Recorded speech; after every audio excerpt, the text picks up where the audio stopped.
अच्छा, एक काम करते हैं, यहाँ पे कंचन अब उपस्थित हैं हमारे साथ, तो उनसे काम करते हैं नेक्स्ट वीक के ट्रिगर्स, उससे बातचीत करते हैं। कंचन बताइए, अगले हफ्ते किन किन इवेंट्स पर नजर आएगी?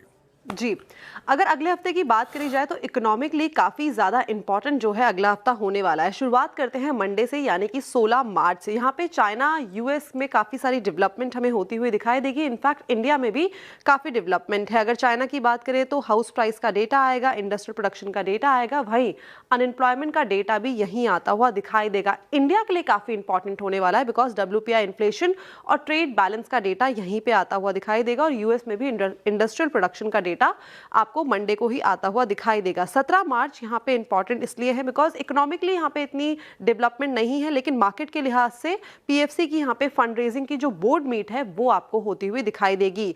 बात करें अगर 18 मार्च की, तो यहाँ पे जापान का ट्रेड बैलेंस का डेटा आएगा। यूएस में काफी इंपॉर्टेंट है बिकॉज फेड का जो इंटरेस्ट रेट का डिसीजन है वो भी यहीं पे आएगा, और इकोनॉमिक प्रोजेक्शन जो है FOMC की वो भी यहीं पे आती हुई दिखाई देगी। इनफैक्ट PPI और साथ में जो क्रूड ऑयल की इन्वेंट्रीज है ये भी काफी इंपॉर्टेंट होने वाला है।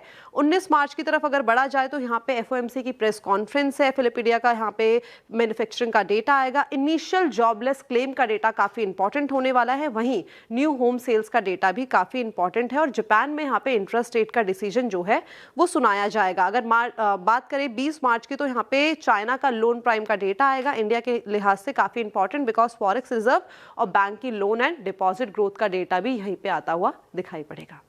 देखिए, इंडियन मार्केट को लेकर कई लोगों का अलग अलग अनुमान है, लेकिन जिस प्रकार की स्थिति फ़िलहाल देखने को मिल रही है उसको देखते हुए भी यही लग रहा है कि इंडियन मार्केट में गिरावट और ज़्यादा देखने को मिल सकती है, लेकिन बीच बीच में करेक्शन भी अच्छे खासे ऊपरी लेवलों के लिए होते हुए नज़र आ सकते हैं। फ़िलहाल आप देखोगे तो मोमेंटम इंडिकेटर्स काफ़ी नेगेटिव है। शॉर्ट टर्म में 22,500 तक निफ्टी फिसल सकता है। निफ्टी मेटल सबसे ज़्यादा नुकसान वाला इंडेक्स रहा है, जो कि करीब 4.5-5% के नुकसान के साथ बंद हुआ है केवल एक दिन में। दिसंबर 2025 के बाद पहली बार यह इंडेक्स अपने 50 डे EMA के नीचे बंद हुआ है, जो शॉर्ट टर्म ट्रेंड के कमज़ोर के संकेत दिखते हुए नज़र आ रहे हैं। रामदेव अग्रवाल का भी यही कहना है कि मार्केट अभी 10% और गिर सकता है, अगले 5 सालों में फिर शानदार रिटर्न दे सकता है। उनका मानना है कि इस बार 10% गिरने के बाद में मार्केट में अच्छा खासा करेक्शन होगा, FIs की वापसी होगी इंडियन मार्केट में, और फिर वहाँ से हर साल 15 से 17% का रिटर्न निफ्टी देता हुआ नज़र आ सकता है। तो ये चीज़ें जो हैं कई विशेषज्ञ कहते हुए नज़र आ रहे हैं, लेकिन अभी तक ये कोई नहीं जानता है कि मार्केट में करेक्शन कहाँ तक होगा।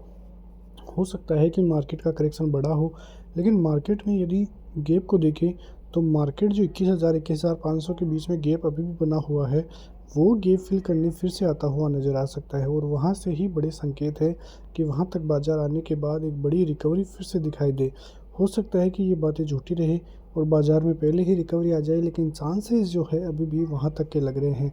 बीच बीच में बड़े करेक्शन देखने को मिलेंगे, मार्केट में अच्छी खासी तेज़ी वहाँ से देखने को मिलेगी, लेकिन एक तरह से देखें तो पैनिक सेलिंग तो अभी तक आई भी नहीं है। देखिए, जो सेल हुआ है मार्केट, निफ्टी में गिरावट हुई है वो 2-2.5% तक की ही देखने को मिली, लेकिन यदि क्या हो कि मार्केट एक ही दिन में 5 से 6% की गिरावट हो, तब जाके हालात और भी ज़्यादा बिगड़ते हुए नज़र आएंगे। निवेशकों में डर का माहौल तो पहले से ही है, और जब ऐसा होगा कि उनको समझ ही नहीं आएगा कि मार्केट कहाँ पे जाएगा, उनको ये नहीं लगेगा कि मार्केट में यहाँ से और गिरावट तेज़ी हो सकती है, तब जाके मार्केट में रिकवरी के संकेत मिलेंगे। लेकिन फ़िलहाल तो